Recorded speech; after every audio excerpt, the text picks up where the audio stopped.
So Sigmund Freud has been hovering over this entire unit. His work on psychoanalysis ignited artists' determination to explore the inner world of the psyche or the subconscious, and frankly, it gave them the freedom to portray sexual themes more openly. It was cool now. Max Ernst was one of the artists who moved from Dada to Surrealism. The painting in this slide contains elements of both. A nightingale threatening? That sounds Dada. But it could also be a dreamscape. Note that the work is part painting, part sculpture, and part collage. The differences between these is breaking down as they broke down in synthetic cubism. The use of a real cabinet knob stuck into the painting likewise suggests the found objects beloved of Dada artists such as Marcel Duchamp. The title of this work, which is inscribed to the base, was inspired by a fever dream that the young Max Ernst experienced while in bed with the measles.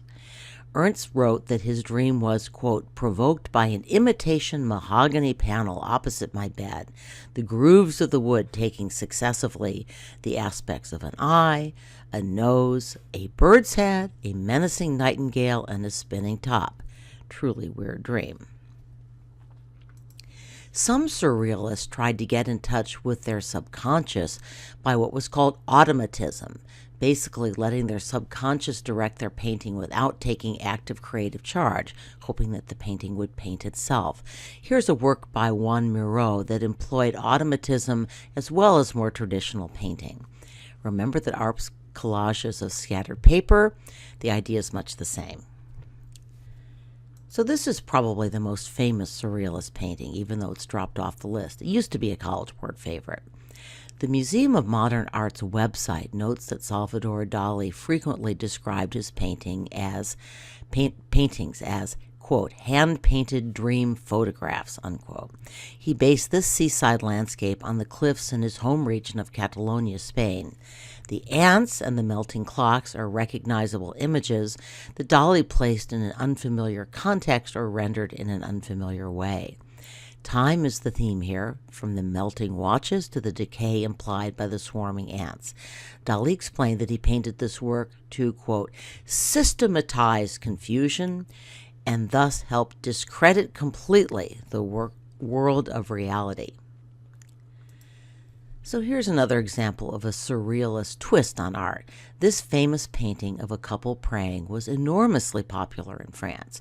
It was seen as a lovely, sentimental scene of rural piety, but it spooked Salvador Dali, who insisted that this was a funeral scene, not a prayer ritual, and that the couple was praying and mourning over their dead infant. At his insistence, the Louvre x-rayed the painting, and it turns out that Dali was right. X-rays revealed a small coffin that had been overpainted by the basket. Apparently, Millet decided that a basket would be more appealing to buyers than a dead baby. But here's why I included it. This is what Dali produced in response to a dream vision he had of the Millet painting. And now, prepare to be really intrigued or weirded out. The Dali Museum collaborated with Disney Studios to produce a virtual reality experience of this painting. Here's a quick introductory YouTube clip. I'm showing you this not only because it's cool, and I'm pretty sure you'll enjoy it, but also because I think this animation actually captures something of this dreamlike spirit of surrealism. Okay, finally, we get to a required work. Let's hear from our presenter.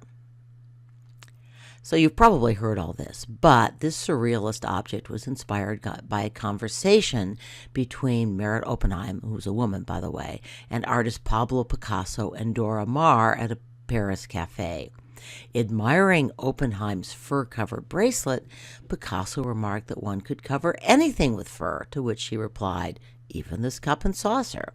Soon after, when asked by André Breton, the leader of Surrealism, to participate in the first Surrealist exhibition dedicated to objects, Oppenheim bought a teacup, saucer, and spoon at a department store and covered them with the fur of a Chinese gazelle.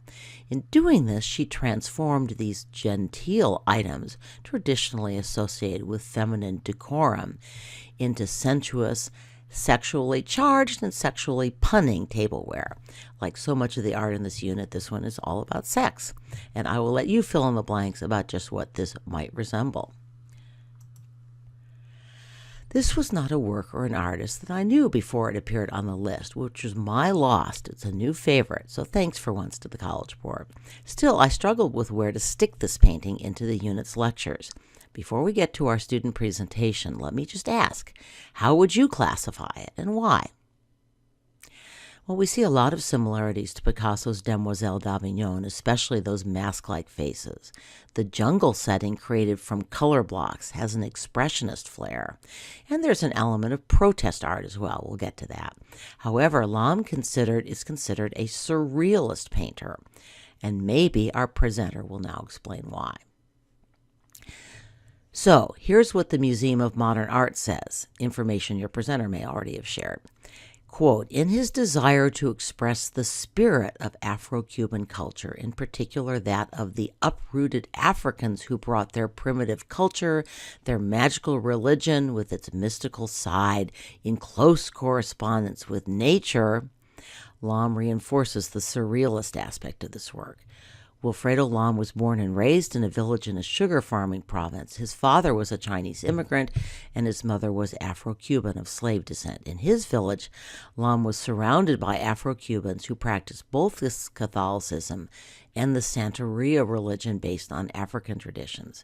In the jungle, we see the presence of the woman horse, who in Afro-Cuban mysticism refers to a spirit in communication with the natural world, and this mirrored Lam's own confrontational dialogue with the so-called primitive interest expressed in advanced European painting, more shamanism.